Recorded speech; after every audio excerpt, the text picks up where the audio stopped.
confere Papo com Elas, um programa feito por mulheres e para mulheres. Muito boa tarde, mais uma semana, graças a Deus, 16 de setembro, solão, né, Oli? Oli chegou solão, pink hoje. Essa pessoa vai pegando o sol, vai ficando, vai virando um pimentão, né? A pessoa chegou pink aqui hoje no estúdio, mas aqui dentro tá uma delícia, tá gostoso. Não, eu não quero nem sair, aqui. Eu não vou sair daqui hoje. Uma delícia, é isso aí. Bom, a gente já tá no ar e ao vivo pelo facebook.com, quase, depois eu arrumo ali a câmera, facebook.com/papo com elas oficial, no Twitter, nós também, isso que foi ali? Nós não estamos ainda com imagens. Não a gente não está ainda com imagens no Facebook. É segunda-feira, a pessoa passa, e aí? Agora sim. Teve aniversário de filho, foi tudo bem com o aniversário do filhão? Tudo bem, tudo bem. Aliás, eu vou aproveitar, eu ia falar daqui a pouco, mas já adiantando que eu não tinha aberto a câmera. Um beijo, meu amor, feliz 9 anos pra você, viu? Bom, agora sim, ó. Agora estamos ao vivo. Tchau, agora a gente tá aqui, ó. No facebook.com/papo com elas oficial, no Twitter nós também estamos lá, @papo com elas, no Instagram é o @papo com elas oficial e nosso canal oficial do YouTube é qual? youtube.com/papo com elas oficial. É isso aí, a gente tá dominando todas as redes, não é isso, Lu? Isso aí, lá no nosso canal do YouTube tem todos os vídeos, todas as entrevistas de todo mundo que já passou por aqui desde a nossa estreia. Então aproveite para nos fazer uma visita, reveja algumas entrevistas, veja outras pela primeira vez. Tem de todos os assuntos, tem muita coisa importante para você aprender, tem bastante coisa para rir também e tem umas que dá até vontade de chorar. Sabe que hoje nós recebemos um comentário? Olha, você sabe que está fazendo sucesso quando recebe um comentário do tipo desse que a gente recebeu lá. Opa! Depois é daquele movimento que a gente fez com a... Aquele assunto que a gente fez com a Gislaine, daquele movimento dos homens. Eu esqueci como é que é o nome. É uma sigla, lembra? MGTOW, uma coisa assim. Sim. É.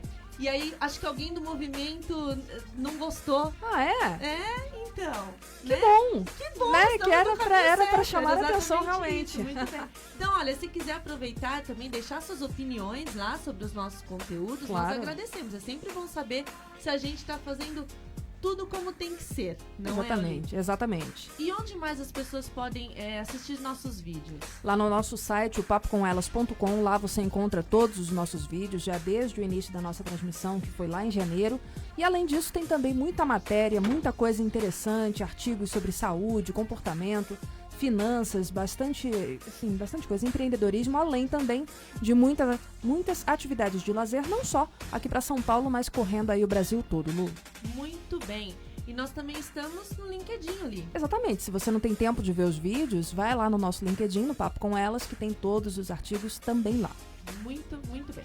Bom, antes da gente começar o assunto de hoje, eu quero falar de um pessoal, de duas mães empreendedoras incríveis que estão fazendo um trabalho bacana para quem, como nós, tem filhos na escola e chega aquela época de aniversário, a gente fica corrida no dia a dia e não tem tempo de preparar as coisas como a gente gostaria, com aquele carinho, aquele gostinho caseiro. Afinal de contas, a Olivia aqui é palmeirinha em pessoa. Mas eu, né, deixo um pouquinho a desejar. Betty Crocker se revira no túmulo cada vez, né? Então, enfim, nem vamos entrar nesse mérito, né? Mas pra quem... Ué, é verdade! Você não é praticamente a palmeirinha em pessoa, né? Tirando 50 anos. Tamo lá, tamo indo lá no caminho, né? Poxa! Né? Cada vez que ela traz aqui umas coisinhas... Um quitute. Um quitute. A Cepips, nós gostamos. Muito bem. Bom, esse pessoal é o pessoal do 123 Pronto Festas. Eles fazem kits para aniversários na escola, já vem com bolinho caseiro, um suquinho refrigerante de acordo com o gosto da criança e 2 salgadinhos, né? Para fazer ali a festinha. Tem o bolo cenográfico para cantar parabéns. Tudo com gostinho de feito em casa. Você ia falar alguma coisa? Não, e eu falei que eu vi as imagens que você tinha colocado Muito do legal. pessoal, achei bastante legal e assim, é fácil de manusear, as crianças não têm muita dificuldade também. Não. É bem interessante. A caixinha vem com um brinquedinho atrás, que a criança escolhe também. Meu filho escolheu lá o jogo da velha. E olha, brincaram pra caramba, brincaram o final de semana inteiro com aquela caixinha. Você sabe que uma vez a minha filha, ela disse que não podia falar jogo da velha, porque era politicamente incorreto. Ah, era o jogo da Era o idosa? jogo da senhorinha. Ah, maravilhosa, Sofia. Muito bem. Olha, quem quiser dar um alô lá pra Paty e pra Camila, o WhatsApp delas é 11 94 006 5188. Repetindo, 94 006 5188. O Instagram delas, pra quem quiser conhecer, é @123, numeral mesmo, 123 Pronto Festas. Tá bom? Fica o recado. Bom, Oli, hoje a gente vai falar de um assunto muito importante, Sim. né, para nós mulheres, mas para todo mundo, na verdade, né?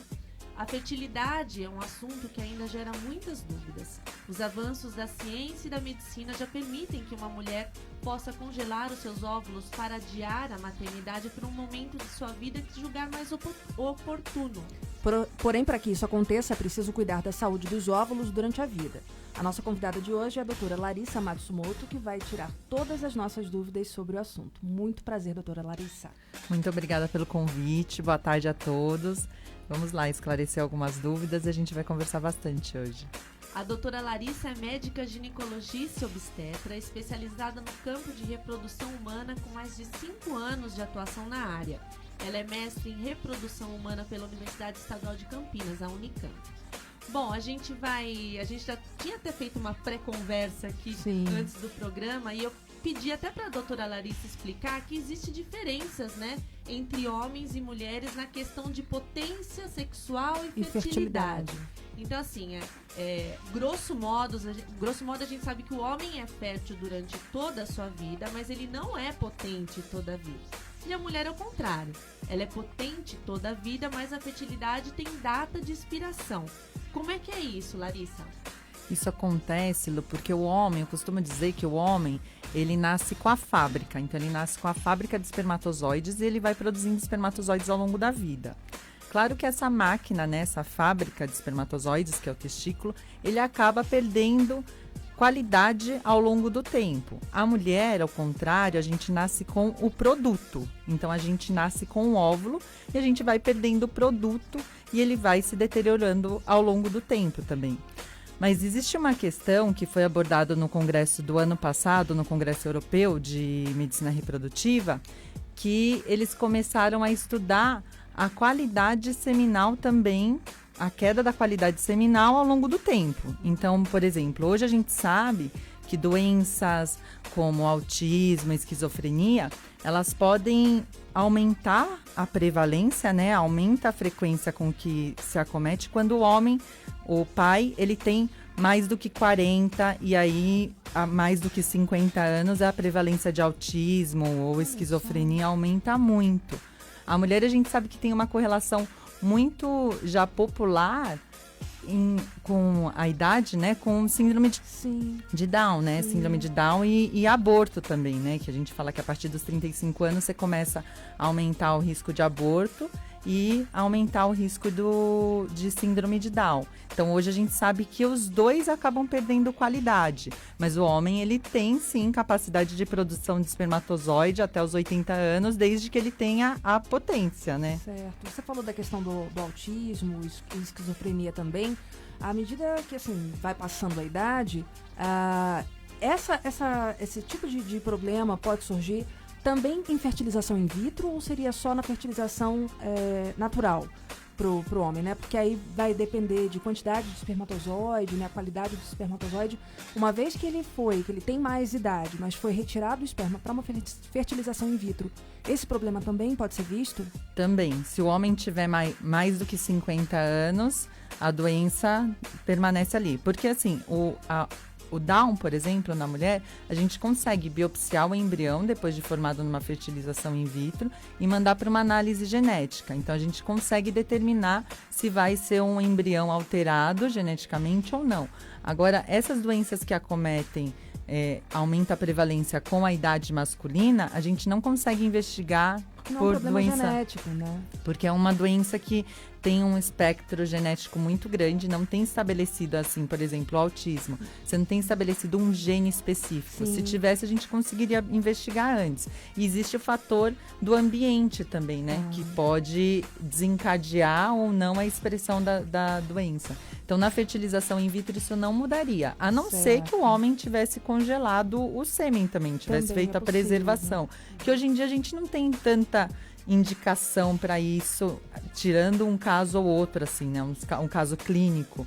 A preservação da fertilidade feminina, ela é mesmo uma realidade pra gente por conta da idade e a queda da quantidade, da quantidade e qualidade. Para o homem isso ainda está sendo estudado, se é vantajoso ou não, né, essa preservação social. Até porque ele, como produz por muito mais tempo, né, a gente tem um estoque pré-definido, né, e à medida que vai envelhecendo, esse estoque vai se deteriorando também, né? A qualidade do óvulo já numa idade mais madura já não é tão boa quando a gente está numa idade, assim, entre 20 e 30 anos, mais ou menos, por assim dizer. Então, a ideia de congelar o sêmen nessa teoria aí não seria realmente vantajoso, né? Acho que até economicamente vantajoso para o homem, porque uma vez que ele produz mais vezes, não teria necessidade. É exatamente isso, Olivia. A qualidade da mulher, ela acaba impactando muito mais na formação de embrião.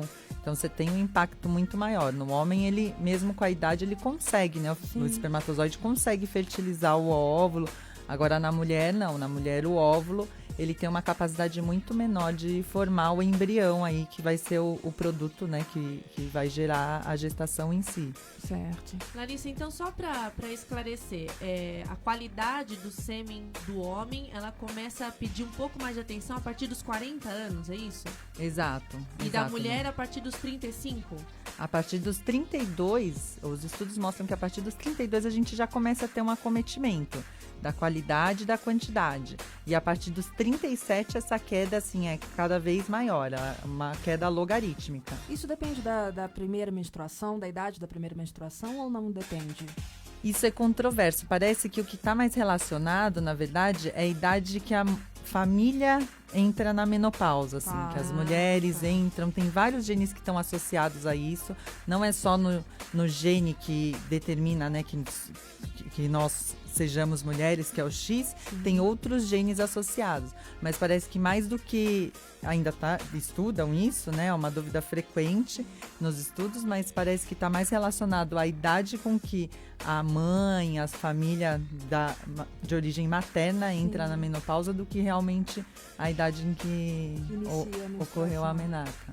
Poxa vida, 32 anos é cedo, né? Não, porque ainda pensando em tempos de hoje, em que a mulher está no mercado de trabalho, está fazendo ainda sua especialização, está numa faculdade, e assim, quando ela decide, ela tem aquela pausa que ela fala, não, agora vou me dedicar a essa fase da minha vida, de repente já chegou numa idade que já é perigosa, né? Que pode vir aquela coisa, o óvulo com uma qualidade um pouco mais baixa, um risco até de algum problema genético pro filho. Então a gente, assim, a mulher parece que foi feita geneticamente para ter filhos mais novas, só que assim, socialmente a gente não tá mais nessa mesma ideia, né? Exato, a gente evoluiu muito socialmente, né, e nossa independência muito, mas nosso corpo acabou não acompanhando aí, né, nossos ovários precisavam ter congelado no tempo também. Ainda bem que eu não vi essa entrevista, que eu não fiz essa entrevista antes, né, porque eu tive um filho com 31 e outro com 37, imagina, eu ia pirar, né. Bom, enfim, vamos lá. Larissa, há uma faixa etária em que a mulher é considerada mais fértil? Essa faixa etária é o que nossas vós costumam falar, assim, né? Dos 25 aos 32 anos, a melhor idade para engravidar.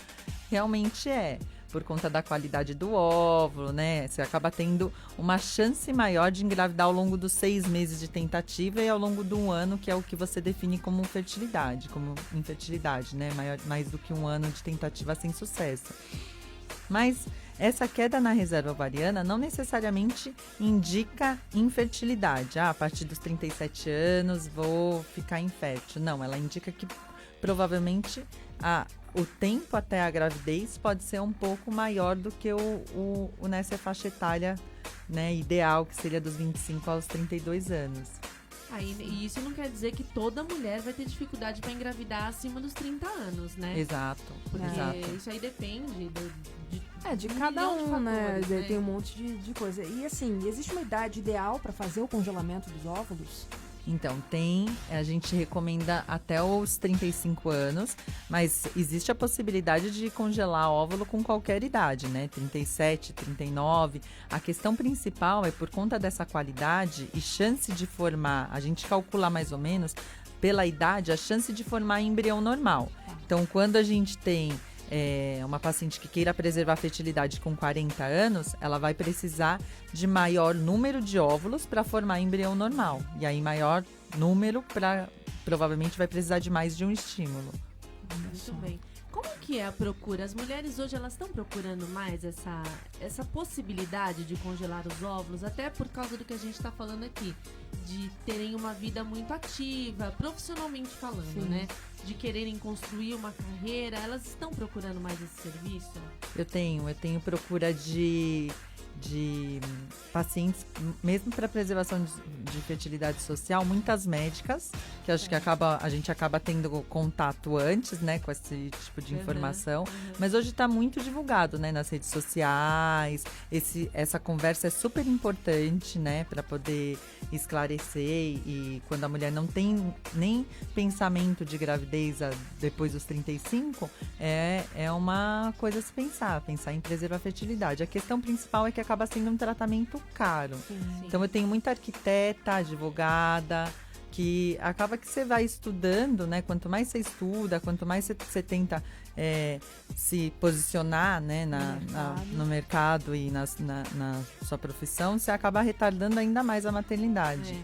Um caso clássico, um caso bem famoso que teve de preservação de óvulos foi da Carina Bach, né? Sim. Que ela fez, ela congelou óvulos e aí tinha um relacionamento, o marido não queria ter o filho na época, e aí ela acabou separando do marido. Ela tem 42, eu acho. Agora. Ela preservou com 37.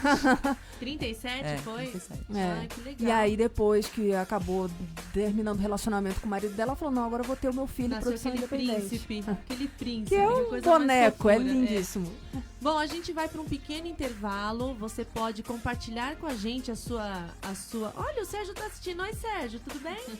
Pode compartilhar com a gente aqui a sua história e também fazer perguntas para doutora Larissa. Nossa, enrolei. Doutora Larissa, que vai ficar com a gente aqui até as 2 horas. A gente vai para um pequeno intervalo, não saia daí. Você gosta de rádio? Gostaria de falar como nós todos os dias para as pessoas?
Estamos de volta, Papo com Elas. Ai, já saí dos poucos. Opa!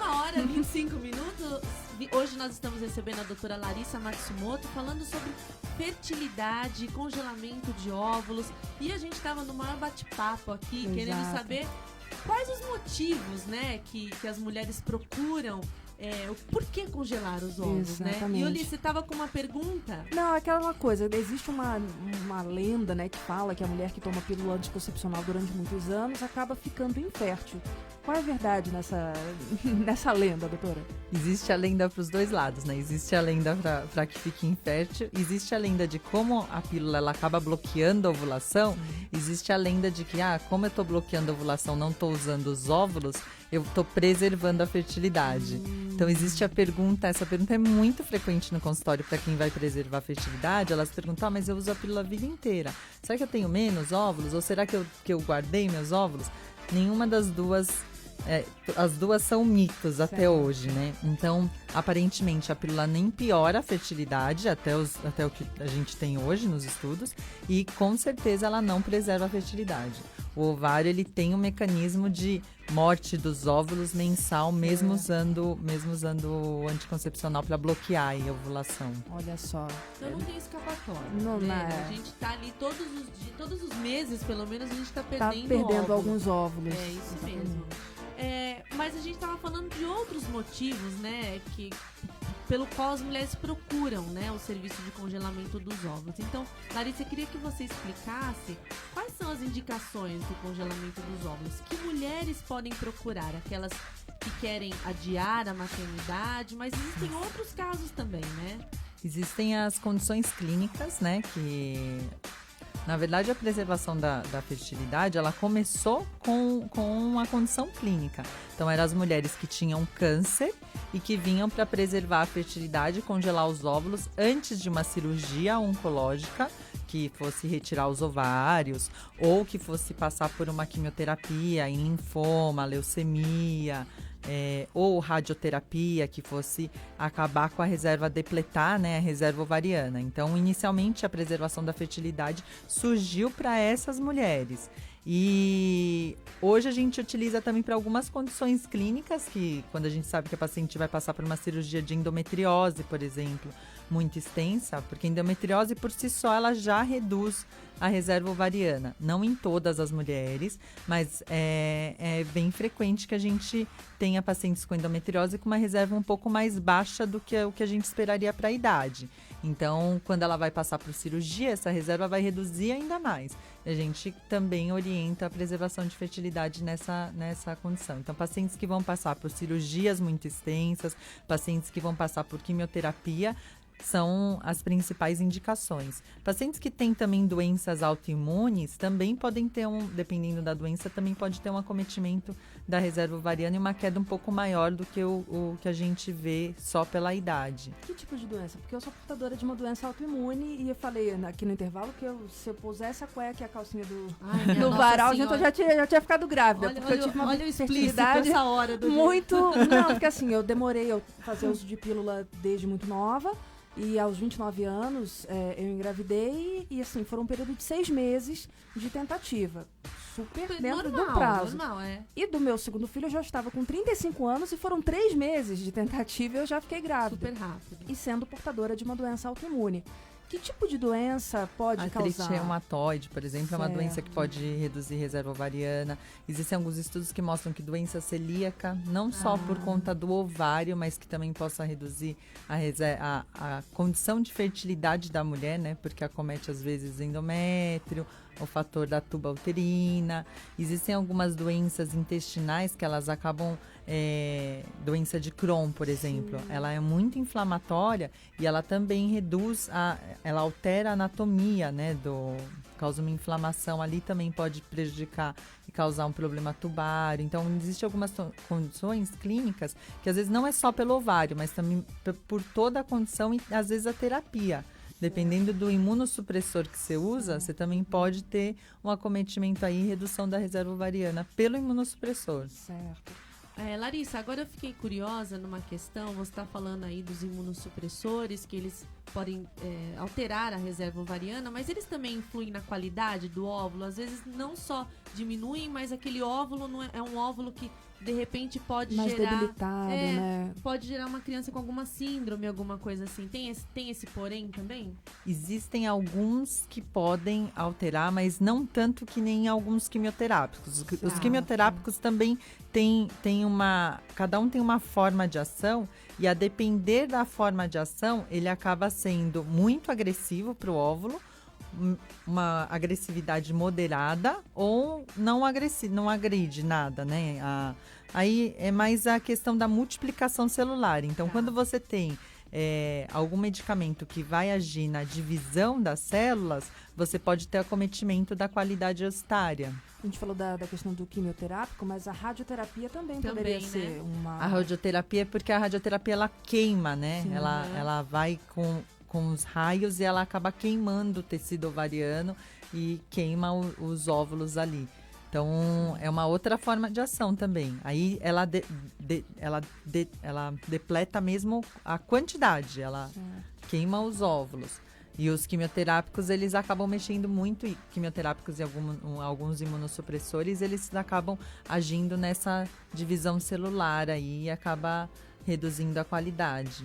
Certo. E é possível interferir na qualidade, na saúde dos óvulos durante a vida? Tipo, alimentação, qualidade de sono, tabagismo também e outros vícios. Vício até em café, né? Que a gente estava falando fora do ar.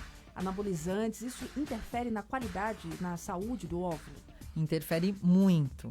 Então, a gente vê que às vezes alguém com 40, 42 anos tem uma reserva ovariana boa, e qualidade também, né? Pode estar fora do que a gente espera ali. E a gente vai ver paciente que praticou atividade física, tem uma qualidade de sono boa, uma alimentação adequada. Então, a gente fala que a alimentação anti-inflamatória é a melhor alimentação para preservar os ovários, que seria a alimentação sem tanta carne vermelha, sem tanto produtos industrializados, né? Sulfitos, que a gente usa muito para preservar alimentos. Então, refrigerantes, tem alguns estudos que mostram que refrigerante também reduz reserva ovariana, álcool, o cigarro. O cigarro é um dos principais fatores, assim, de meio externo que piora a reserva ovariana. Piora a qualidade e piora a quantidade. Aí os anabolizantes, as mulheres têm usado muito testosterona, né? Sim, sim.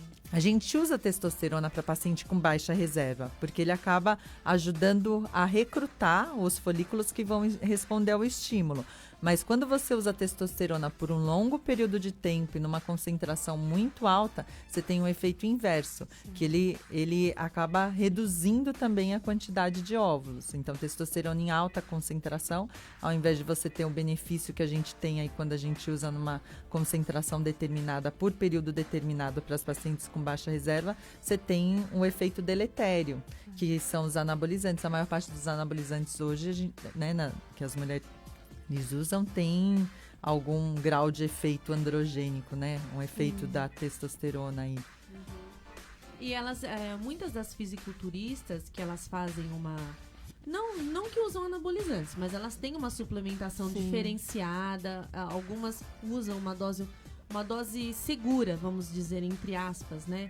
De testosterona para poderem ganhar massa muscular, enfim. Elas deixam de menstruar também, né? E aí, nesse caso, interfere na qualidade, na quantidade da reserva ovulatória? A maioria deixa de menstruar justamente pelo efeito, porque a gente menstrua por uma sincronia entre o cérebro, né, as glândulas do cérebro, e o ovário e o útero. Então, quando você usa algum hormônio que vá alterar essa harmonia, né, que existe, o hormônio da hipófise, o hormônio do hipotálamo, ele age na hipófise, libera um hormônio que age no ovário, que libera outro hormônio que age no útero. Então, quando você usa qualquer hormônio que vá alterar essa harmonia, você pode levar a falta da menstruação, né? A menorreia que a gente fala. Mas não necessariamente você está agindo nos ovários. Às vezes você está entrando com uma pílula, que você entra com um hormônio externo para poder bloquear essa harmonia que existe entre os órgãos, né? Entre essas glândulas, mas não tá reduzindo. Agora, se for, por exemplo, por testosterona, às vezes elas param de menstruar também por conta de GH. Sim. Então, dependendo do hormônio, você pode reduzir ou não a reserva. Tá, entendi. Existem os casos também, a gente está falando da alimentação, das pessoas que têm problemas com distúrbios alimentares, Sim. né? A anorexia, a bulimia. Esses casos também afetam a reserva ovulatória? Que Então, são muito podem. extremos, né? São muito agressivos Sim. para o corpo, Sim. né? Sim, existem os dois extremos, né? Tanto a obesidade, É. que aí piora a Isso. reserva ovariana e é uma condição inflamatória. Então, você piora a reserva ovariana e piora a qualidade dos óvulos. E tem as bulímicas, né? O IMC baixo, que também é uma condição inflamatória e de depressão. Então, muitas as vezes, essas pacientes que têm uma condição de anorexia, elas param de menstruar não por conta da reserva, mas por conta do hipotálamo, do cérebro, que para de mandar o hormônio e não atinge a reserva. Mas com o tempo, com o passar do tempo, essa condição de depressão, né, de nutrientes, isso prejudica sim a reserva ovariana e prejudica de uma forma importante até, porque para você restabelecer o eixo, né, essa harmonia entre cérebro e ovário, isso às vezes vai muito tempo. É um prejuízo indireto, né? Na hora não pega, mas com o tempo, né? Aquela condição agressiva no corpo, né? Acho que cada vez que a gente faz alguma coisa contra o corpo, vai ter um resultado, né? E, Larissa, doutora, o congelamento dos óvulos é garantia de que a mulher vai engravidar no futuro? Isso depende muito da quantidade e da qualidade. Então, a qualidade a gente calcula diretamente, uma relação direta com a idade. E a partir daí a gente calcula uma quantidade. Para uma mulher de 35 anos, a gente calcula mais ou menos uns 15 óvulos congelados para que tenha uma chance de 70% a 80% de gravidez. Então, costumo dizer que na medicina nada é 100%. Então, assim, não tem uma garantia, não. Se eu congelar 30 óvulos, eu vou tem uma garantia de que vou engravidar? Pode chegar a 97% de chance calculada, mas nunca a gente dá Mas tem uma os chance de 3% ali, né? É. A sombra ali, né? que existem outros fatores, né? Quando a paciente já tem um parceiro fixo, eu costumo pedir um espermograma também. Tá. Porque se o espermograma, por exemplo, for muito ruim, aí eu oriento a congelar, fazer mais de um tratamento, a congelar um número maior. Certo. E aí, de repente, até para ele também fazer um tratamento, Sim, né? Não acompanhamento. só fazer um acompanhamento para que, de repente, veja como é possível, de repente, aumentar. É possível aumentar, não sei se a senhora sabe dizer, aumentar a quantidade de... Então, no homem, um dos fatores principais que causa infertilidade é a varicocele. Então, Certo. se for um homem muito jovem, com acometimento pequeno, a varicocele vai deteriorando progressivamente. Sim. Então, se for um homem muito jovem com uma quantidade favorável, a cirurgia ela pode deixar sair o homem aí da subfertilidade para fertilidade. Então, existem condições no homem que também é possível você prevenir aí a piora, né, da fertilidade. Muito legal. Que bom. Então, só voltando, quero fazer uma pergunta. A gente tem aqui uns 50 segundinhos antes de entrar. Melhor deixar a pergunta para depois do Deixa para intervalo. depois, senão não dá para Não, concluir. porque né? eu acho que vai ser meio longa a resposta aqui.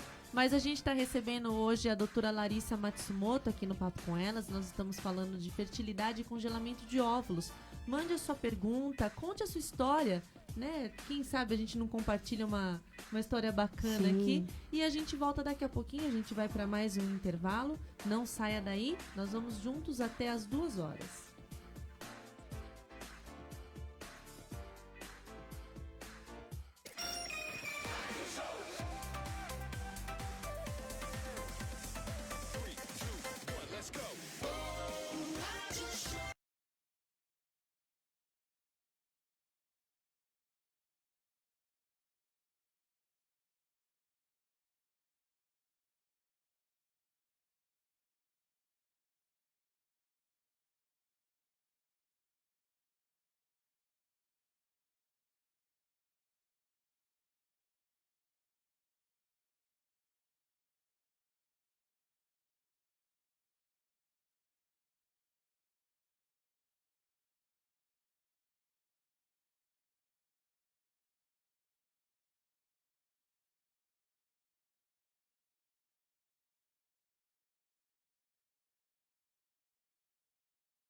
Muito bem, estamos de volta, Papo com Elas, hoje 16 de setembro, 1h43, e nós estamos já no último bloco Olha do nosso só. programa, passa muito Passa rápido, voando. né? Assunto bom é assim. Assunto bom é Vai. assim, a gente entra no comercial, continua falando, volta, continua falando, e ainda tem muito assunto para falar. Nós estamos ao vivo pelo facebook.com/papo com elas oficial, recebendo a doutora Larissa Matsumoto, falando um pouquinho sobre fertilidade e o congelamento dos óvulos. E antes do comercial, eu queria perguntar, Larissa, na verdade, se qualquer mulher pode fazer o congelamento dos óvulos. Inicialmente, sim. Qualquer mulher que não pense na maternidade, chegou aos Agora, 35 né? anos, Não pensa em ter filho agora. ou que vai passar por algum tratamento, né, cirúrgico ou quimioterápico, qualquer mulher pode procurar para fazer uma avaliação. Eu tenho pacientes, às vezes, que procuram com 35 anos para avaliar mesmo a fertilidade. E aí fala, não, estou planejando engravidar o ano que vem. Aí a gente pergunta quantos filhos, né, ela pensa em ter. Porque às vezes ela vem com 35, pensa em ter 3 filhos. Aí você vai calcular, o terceiro filho vai cair lá com 40 e poucos anos. Sim. Aí você fala, não, talvez valha a pena congelar. Mas você pensa em ter um filho só, tá com 35, vai tentar com 36. Aí não sei qual que seria o benefício mesmo, né, em congelar os óvulos para um ano seguinte. Tá. Mas quando chega lá, e aí chego lá e falo assim, olha, doutora, eu quero congelar os meus óvulos. Aí qual é o procedimento? Então, a gente faz a avaliação da fertilidade, né? A avaliação da fertilidade, na verdade, avalia a reserva ovariana. Na mesma consulta, a gente já conta a folículo antral, faz os exames hormonais. Costumamos pedir um hormônio que reflete mais ou menos a reserva ovariana, que é o hormônio antimileriano. Algumas pessoas já devem ter escutado aí que estão assistindo. Ele reflete juntamente com a contagem de folículos antrais, é o melhor preditor de como vai ser a resposta ao estímulo. Tem muita gente que acaba interpretando errado o antimileriano mais baixo, né? Interpreta como sinal de infertilidade, mas não necessariamente é isso. Ele indica só como que vai ser a resposta ao estímulo ovariano que a gente faz com medicamentos. Então, tendo essa avaliação, a gente calcula a dose de medicação que a gente vai utilizar e o tratamento, ele é a estimulação ovariana, que são as injeções diárias. Então, a gente dá a injeção, dá o hormônio, que é o FSH, a base do tratamento é o FSH, que naturalmente a gente produz, mas numa quantidade mais baixa. Então, às vezes a gente usa 10, 15 vezes a dose que a gente tem mensal, para tentar ter isso, 10, 15 óvulos, 15 vezes mais do que a gente produz mensal. 10, 15 óvulos aí seria o ideal. Então, a gente dá os hormônios, são injeções que ela toma diariamente, por 10 a 12 dias. Aí, quando está no momento certo, no tamanho do folículo, que a gente acompanha por ultrassom, esse crescimento dos folículos, quando os folículos estão no tamanho ideal, que a gente prediz que vai ter os óvulos maduros já, a gente faz a medicação para terminar esse amadurecimento e vai para a captação 36, 35, 36 horas depois. A captação, ela é em centro cirúrgico, mas é uma cirurgia de baixa complexidade, assim, é bem tranquila. Ela recebe uma sedação, que é o Propofol, né, que é a droga do Michael Jackson. É bem tranquilo, é a droga do Michael Jackson. Depois eu conto uma história sobre Essa essa foi anestesia. Mas numa condição bem controlada. Então tem um soninho bem gostoso, que é o que fez ele Gostamos. viciar, né? Gostamos. Doutora Larissa, e se durante esse processo de tomar as injeções para aumentar a quantidade de óvulos, a mulher fica grávida naturalmente? Pode acontecer? Então, eu tive um caso, Olivia, que ela não ia fazer preservação, ela estava fazendo tratamento. E ela já chegou para tratar, a gente ia fazer um estímulo um pouco diferente do que a gente faz habitualmente, que é o estímulo menstruada, né? Para preservação a gente faz menstruada, mas ela veio para fazer em fase lútea, que é pós-ovulação. E não respondia, a gente foi fazer... Aí eu vi que não estava respondendo, fiz um teste de gravidez, pedi para ela coletar um beta-HCG e ela estava grávida. Nossa, você vê que coisa. Ai, gente, como dizia uma professora minha, a clínica é divina, né? Não tem como. Não é milagres da medicina. É verdade. Mas não isso aí. aconteceu nada, assim, não tem maior risco de malformação, nada. A única coisa é que ela vai gastar a medicação e não vai responder. Os folículos não bom. crescem, não Já tá. crescem. Já Já bom, tá que lá, ela já queria, tá feito. lá, exatamente. É o corpo avisando, né? Ó, não preciso disso, eu já Olha tô, só. já consegui o que eu queria. Que sensacional. E os óvulos congelados têm prazo para serem utilizados? Então, o método que a gente utiliza hoje, a garantia é de 5 anos. Mas existem vários relatos aí de congelamento de óvulos de mais de 10 anos que resultaram a gravidez. Hoje, o método que a gente utiliza, de criopreservação, ele é um método mais atual, né, da década de 90. Mas a mesma técnica antiga, que a gente tinha uma perda maior de óvulos, então hoje a gente considera aí uma perda normal, quando a gente faz a criopreservação dos óvulos, de 15 a 20%. Então a gente recupera aí 80, 90% até.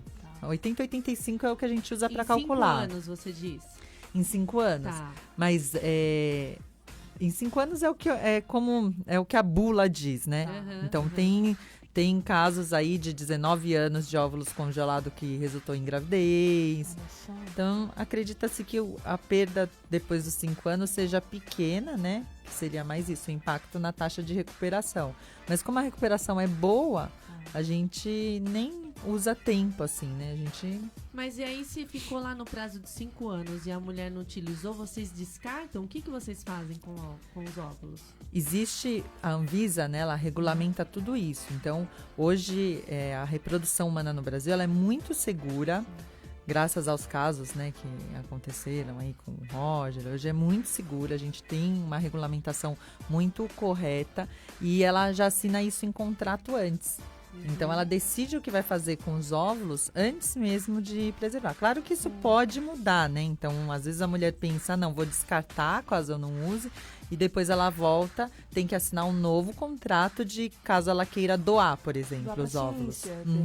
Doar para outra mulher ou doar para pesquisa também, né? O óvulo congelado, ao contrário do embrião, ele não tem um tempo que precise ficar congelado. Então, por exemplo, eu congelei os óvulos hoje. Daqui um mês eu engravidei de gemelar, só queria dos dois, eu posso descartar no dia seguinte. Agora, o embrião, não. O embrião, pela regulamentação, a gente tem que manter ele congelado por 3 anos.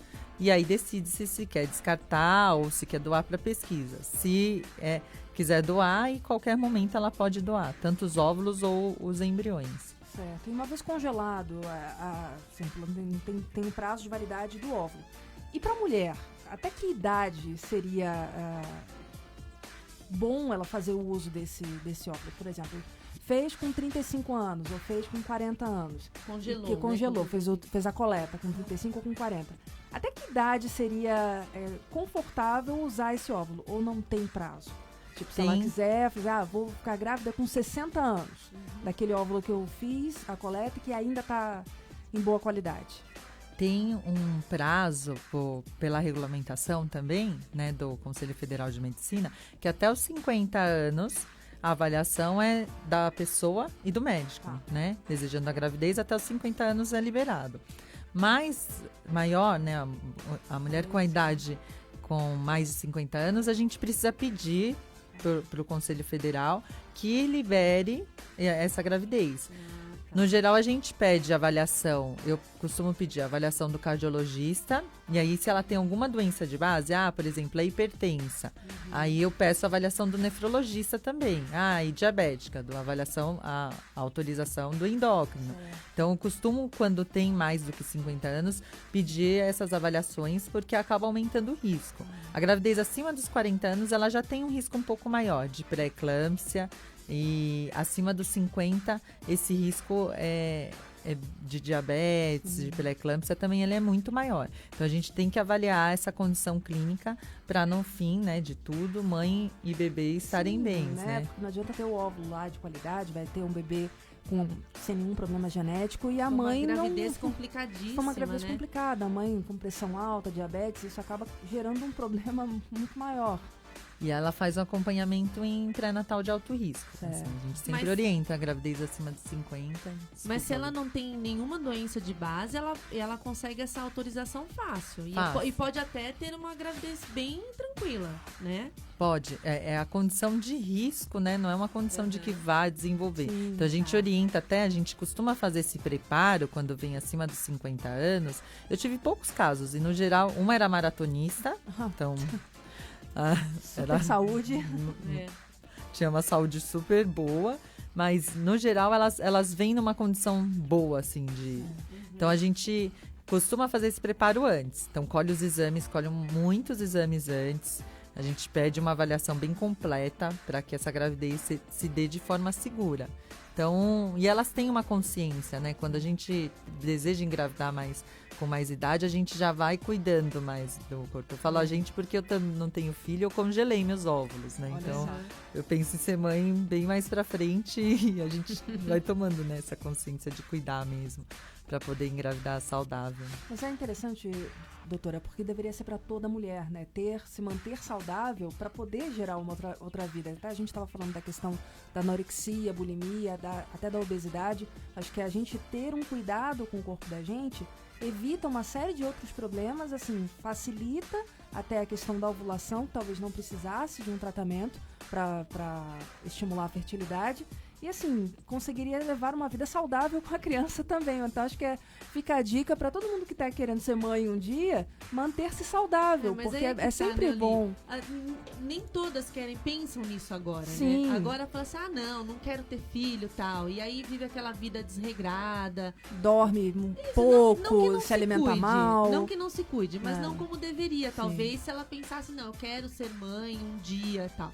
Mas eu conheço gente que fala categoricamente que não vai ter filhos. Sim. Até a gente tava falando fora do ar aqui, se bate essa questão do arrependimento e tal.